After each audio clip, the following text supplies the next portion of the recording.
안녕하세요. 죄서방TV 김영민 목사입니다. 오늘도 특강 이사야 시간으로 은혜를 나누고자 하는데, 오늘은 이사야 17장부터 18장에 있는 말씀에 하나씩 살펴보면서 말씀의 은혜를 나눌까 합니다. 내내 메시지가 하나님의 열방과 북이스라엘, 남유다를 향한 심판의 말씀이죠. 그러면서 심판과 가장 중요한 것은 살아계신 하나님이 역사 속에서 개입하시고 움직이시고, 다만 방광자로 있는 것이 아니라 그냥 구경만 하시는 것이 아니라 역사를 자신의 뜻과 계획대로 인도해 가신다, 이루어 가신다 라는 역사의 주관자라는 식이 이 부분에 아주 면밀하게 있는 것이죠. 요걸 좀 깔고요.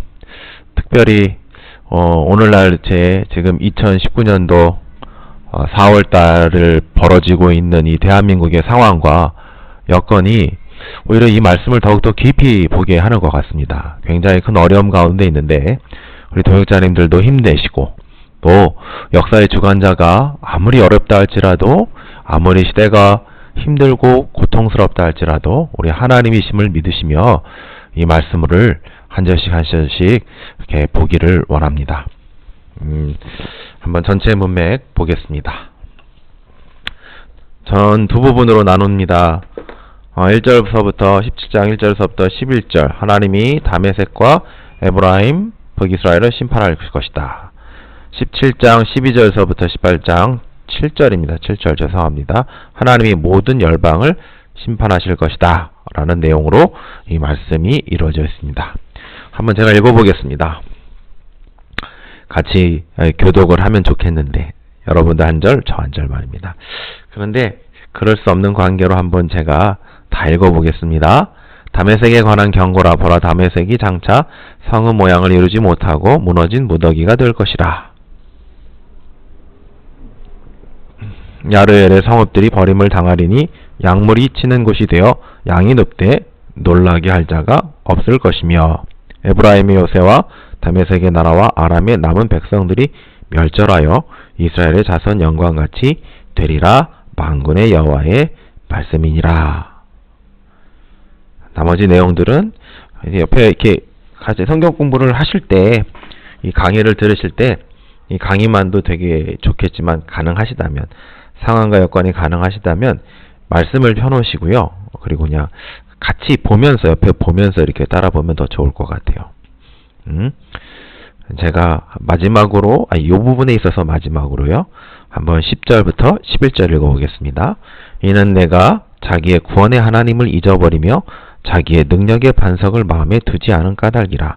그러므로 내가 기뻐하는 식물을 심으며 이방의 가지도 이종하고, 내가 심는 날에 울타리로 두르고 아침에 너의 씨로 잘 발육하도록 하였으나, 근심과 심한 슬픔의 날에 농작물이 없어지리라. 아멘. 그러니까 먼저 살펴볼 때 17장 당시 북이스라엘과 아람, 이 역사적 배경을 좀 살펴보고 싶습니다. 지정학적 관계란데, 지리적으로 아람은 북이스라엘의 북쪽에 위치해 있습니다. 북쪽에 위치해 있고요. 수도는 다메섹입니다.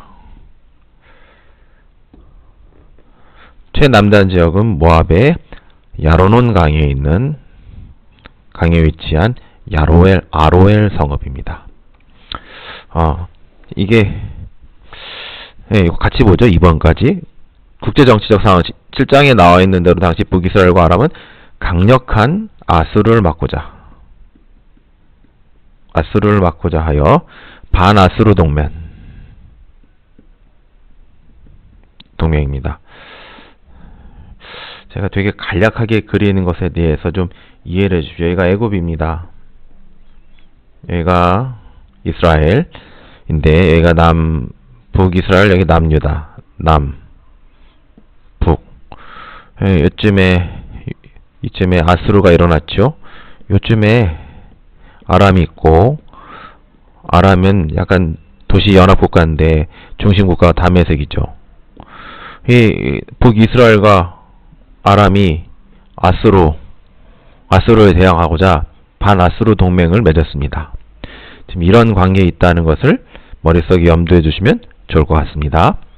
다음 페이지 넘어가겠습니다. 근데 이 북이스라엘이 당하는 심판의 내용이 어떤가? 오늘 본문의 말씀은 이런 관계 속에서 북이스라엘이 하나님 의지하지 않고 자신과 아람을 의지하고 있었을 때 심판을 피할 수가 없었는데 그 말씀이 이겁니다. 야곱이 빛을 잃어갈 것이고, 세 가지 비유지죠. 빛. 두 번째, 가난한 자들에게 남겨진 이삭들 같을 것이고, 감람나무 꼭대기에 남은 몇 개의 열매들 같을 것이다. 심판의 내용은 견고하게 만든 성읍들이 9절 황폐하게 될 것이다. 황폐하게 될 것이다. 그 다음에 심은 농작물.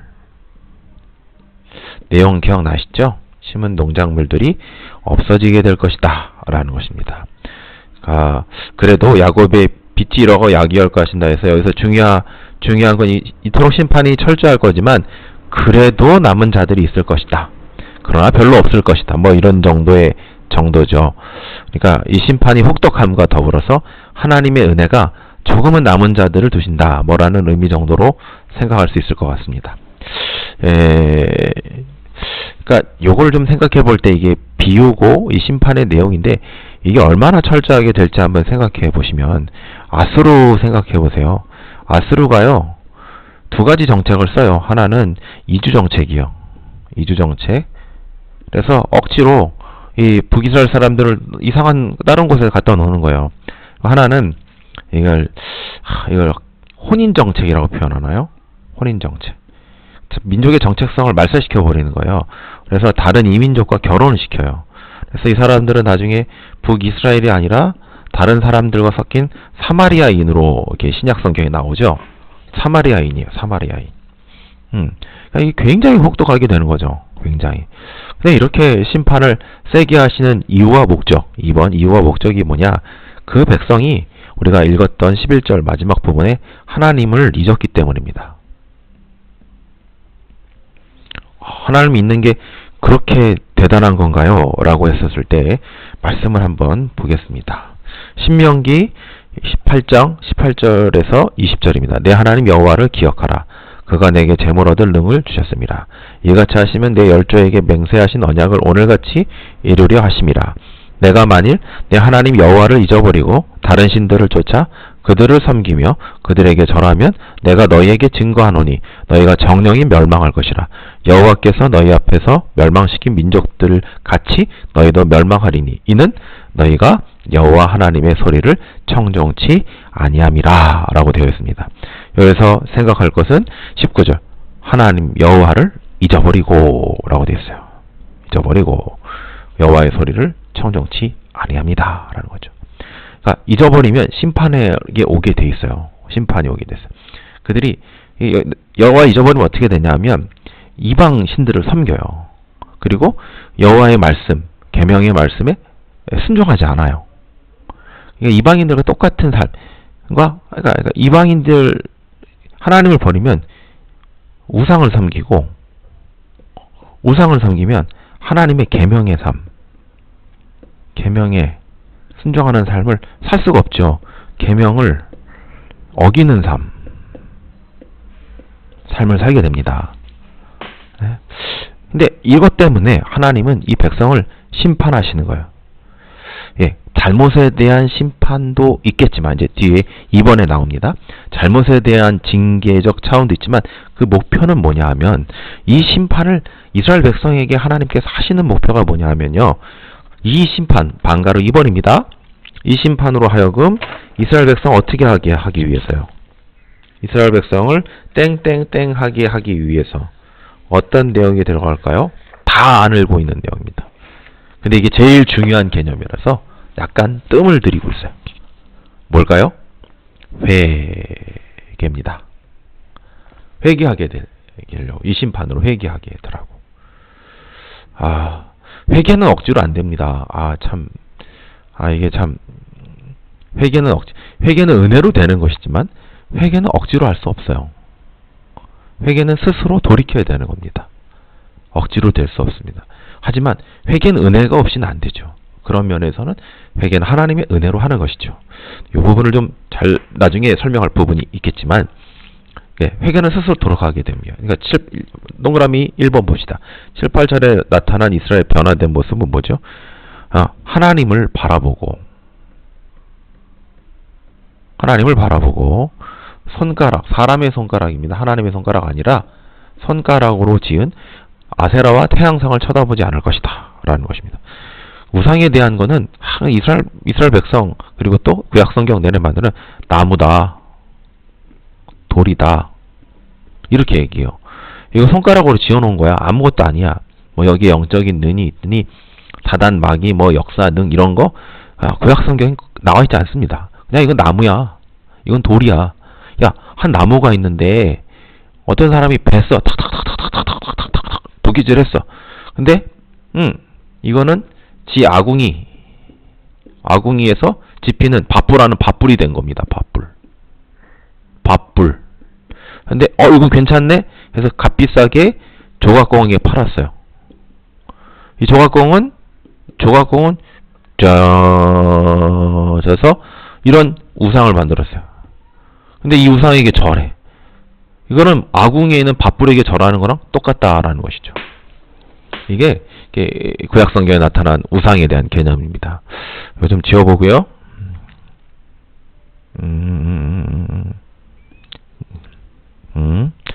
다시 한번 써보겠습니다. 이게 회개, 하나님, 손가락. 하나님의 심판은 우상의 헛됨을 알게 하고, 우상이 헛되죠. 우상이 지켜줄 거라고 했는데 결국 지켜주지 못하고 멸망당했으니까, 심판당했으니까 헛됨을 알게 하고, 네, 우상을 섬기던 자신의 죄악을 알게 하는 역할을 하게 됩니다. 우리 이렇게 북이스라엘에 대한 심판을 얘기했다면 뿐만 아니라 하나님은 열방에 있어서도 심판하신다고 말씀합니다. 그 부분 같이 한번 읽어보도록 하죠. 7장 12절서부터 18장 7절까지입니다. 같이 교독했으면 좋겠습니다. 근데 같은 마음이지만 또 방송상 그럴 수 없어서 제 몇몇 구절들을 같이 읽도록 하겠습니다. 12절 먼저요. 슬프다 많은 민족이 소동하였을 때 바다 파도 뛰는 소리 같이 그들이 소동하였고, 열반이 충돌하였을 때 큰 물에 몰려옴같이 그들도 충돌하였도다. 열방이 충돌하기를 많은 물에 몰려옴같이 하나 주께서 그들을 꾸짖으시리니 그들이 멀리 도망함이 산의 겨가 바람 앞에 흩어짐 같겠고 폭풍 앞에 떠도는 티끌 같을 것이라. 보라, 저녁에 두려움을 당하고 아침 전에 그들이 없어졌나니 이는 우리를 노력하는 자의 분깃이요 우리를 강탈한 자의 보응이니라. 18장 2절을 보겠습니다. 갈대배를 물에 띄어 그 사자를 수로로 보내며 이르기를 너희 경첩한 사자들아, 너희는 강들이 흘러 나누인 나라로 가되 장대하고 준사한 백성 곧 시초부터 두려움이 되며 강성하여 대적을 밟는 백성에게로 가라 하도다. 5절 추수하기 전에 꽃이 떨어지고 포도가 맺혀 익혀갈 때 내가 낯으로 그 연한 가지를 베며 퍼진 가지를 찍어버려서 산의 독수리들에게와 땅의 들짐승들에게 끼쳐주리니 산의 독수리들이 그것을 과하하며 땅의 짐승들이 다 그것으로 과동하리라 하셨음이니라. 아멘. 이런 구절이죠. 네, 이런 구절들을 보겠습니다. 1번 열방에 대한 하나님의 심판인데요. 어떻죠? 격동하는 바다 모습 있죠? 큰 바다 소리 같이 격동하고 있는 바다 소리는 굉장히 소리가 크죠. 큰 파도 소리가 철썩철썩 치죠. 물이 이곳저곳에서 물려고 서로 충돌하고 있어요. 이는 당시 격동하고 있었던 아스루 바벨론 시대의 모습들이죠. 하지만 이런 열방들이 강력한 것이 아니라 이들은 단지 하나님 앞에 흩어지는 티끌과 같습니다. 두 번째, 우리 갈대배를 조금 읽었는데요. 날개치며 소리나는 땅은요, 어디냐 하면 이 땅은 구스 땅을 의미합니다. 구스 땅. 또 이렇게 여기가 애굽이죠. 애굽. 그러면 이 밑에 아마 이 밑으로 있는 구스 땅이라고 볼 수 있죠. 좀 지우고요. 모든 지우개 지우는 건 아닙니다. 요것만 지우겠습니다. 구스 땅. 예, 이 땅은 구스 땅을 의미합니다. 이거 죄송합니다. 여기 이 부분이, 이 땅은 여기가 됐습니다. 여기 요 부분은 제가 좀 나일강 밑에 남부의 습지 곤충들을 가지는 것으로 구스 땅을 의미합니다. 구스 땅. 갈대배는 당시 파리루스 아니라 파피루스로 만든 가벼운 배로 주로 나일강을 이동하는 겁니다. 나일강. 되게 빠른 배예요. 빠른 배. 가벼우니까 당연히 빠를 수밖에 없죠. 2번. 이 사자들은 원래 구스 땅에서 예루살렘으로 왔으나 이제는 오히려 이 사자들이 오히려 예루살렘으로에서 강성하여 많은 나라들이 두려워하는 백성들에게 가서 뭘 전해야 될까요? 하나님의 심판을 전해야 합니다.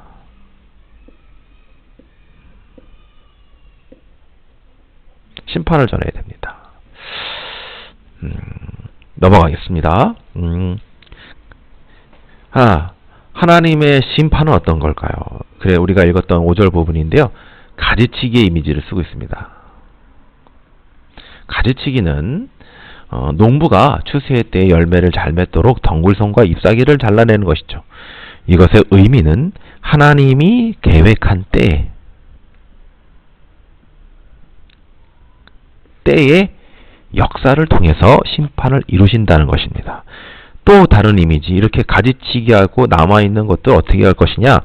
우리가 읽어봤던 대로 들짐승들이 그냥 던져줄 거예요. 예, 이렇게 하나님께서 열방에 대해서 그 계획한 때에 따라서 가지를 치듯이 할 것이며 들짐승들에게 먹히도록 할 것입니다. 오늘 내용은 여기까지고요. 오늘 우리가 마지막으로 지난주와 이어서 소그룹 나눔을 좀 비슷한 주제로 보겠습니다. 3번 문제예요. 이러한 북이스라엘에 대한 역사적 심판은 아수르에게 멸망을 당하는 것이었습니다. 또한 이사야 선지자가 예언한 대로 바벨론 역시 하나님의 심판을 받아서 멸망했습니다. 이처럼 하나님의 심판은 이사야서를 통해서 역사적으로 나타났습니다. 이는 하나님의 역사를 주관하는 분이라는 것을 말씀하고 있는 것입니다. 우리가 오늘날의 역사를 통해서 이와 같은 하나님이 역사를 주관하시는 분이라는 것을 확신할 때 우리에게 달라지는 것이 있다면 무엇일까요? 또한 지금 많은 성도들이 과연 이 하나님이 역사의 주인이라는 것을 확신할 수 있을까요? 라고 되어 있습니다. 이 부분은 크게는 두 부분으로 나눠볼 수가 있습니다. 이건 이사야서 부분이죠. 이사야서의 역사를 봐라. 이사야의 예언과 성취입니다. 예, 이제 글씨를 잘 못 쓰는데 제 말을 좀 들어보세요. 그러니까 보세요. 북이스라엘이 아수르에게 멸망하죠. 예, 요 라인을 보시고, 그리고 아수르도 바벨론에게 멸망하고, 또 바벨론은 유다를 멸망시키고, 예, 바벨론은 메대와 바사 멸망시키죠. 지금 이게 역사의 내용이면 이사야는 이걸 예언했고 우린 역사를 통해서 성취된 걸 보고 있어요. 그러니까 이 전반적인 과정 전체를 우리는 어떻게 볼 수 있냐면 하나님의 심판을 보았다 라고 말할 수 있어요. 요걸 머릿속에 맥락에 깔고 있으세요? 이게 지금 있는 거예요. 이게 첫 번째 라인이고요. 두 번째 부분, 첫 번째 부분 이거였고요. 하나님이 그걸 통해서 하나님 역사를 주관하는 분이라고 말씀하고 있는 겁니다. 심판과 역사의 통치는 거의 실질적으로는 같은 용어라고 볼 수 있습니다. 하나님은 이신론처럼 만들어 놓고 그 속에서 들어오지 않는 분이 아니라 이게 이 신론이죠. 예, 창조가 완벽하기 때문에 어떤 것에서도 하나님이 개입하지 않는다라는 게 이 신론인데, 이와 같은 게 아니라 성경에 나타난 하나님은 이 부분, 첫 번째 부분, 두 번째 부분, 성경에 나타난 하나님은 살아계셔서 역사에 개입하시고 주관하시고 다스림 가운데 있습니다. 여러분, 이제 세 번째 이제 적용 질문이에요. 그러면 이 역사를 통해서 하나님의 역사에 주관하는 분이라는 것을 확신할 때 우리에게 달라지는 것이 있다면 무엇일까요? 저는 이 말씀을 첫 번째로 포로된 이스라엘, 포로된 유대인들, 오늘날 현대의 세상에 포로된 그리스도인, 이게 참 어려운 표현인데, 우리가 그리스도인으로 살면 세상에 우겨쌈을 당하죠.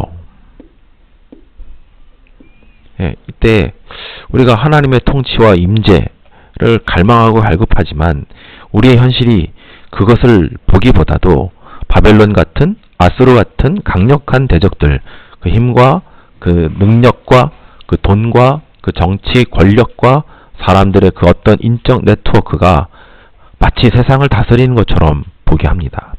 그런데 하나님 역사를 주관하리란 부른 것을 알 때 우리는 이 속에서 실망하거나 낙담하거나 아주 넘어지지 않을 수 있습니다.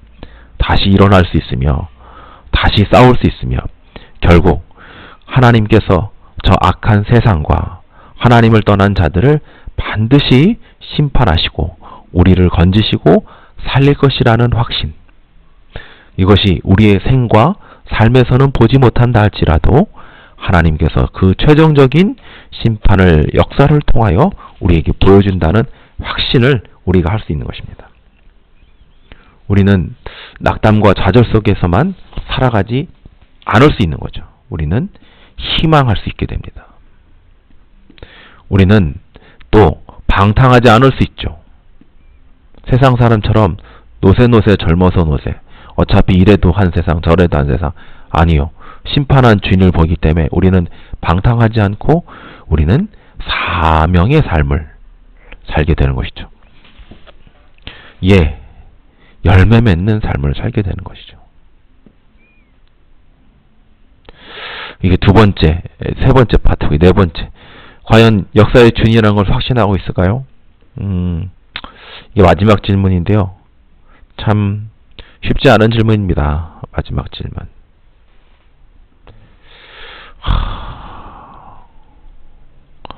확신하지 못하는 순간들도 있는 것 같고요. 제가 제 자신을 볼 때. 그리고 확신하지 못하기 때문에 더 기도하는 것 같아요. 왜냐하면 보이는 강력한 것들이 너무 세게 다가올 때는 정말 하나님은 살아계실까 의심할 때도 있어요. 그러나 성도는 믿음으로 삽니다. 의인은 믿음으로 말미암아 살리라 하셨습니다. 마찬가지로 우리가 믿음이 부족할 때 주 앞에 외치면 주께서 믿음을 주시고 우리가 우리의 눈을 통하여 역사를 하나님이 움직인다는 것을 보여줄 줄로 믿습니다. 오늘 강의는 여기까지고요. 오늘 방송이 좋으셨다면 구독과 좋아요 부탁드리고요. 많은 다른 분들한테 이 주소망 탭이 알려주시고요. 그래서 이 특강 이사야 1, 그 다음에 또 하이델베르그 제자야 꼭 같이 들어주시고요. 그 외에도 여러 가지 컨텐츠가 요거 컨텐츠 했으면 좋겠다, 이런 강의 한번 다뤄줬으면 좋겠다 하는 것들을 댓글로 남겨주시면 함께 고민하면서 이런 다음 컨텐츠 제작하는데 큰 도움이 될 줄로 믿습니다. 오늘까지 함께 해주셔서 감사하고요. 다음 또 강의 시간에 찾아뵙겠습니다. 감사합니다.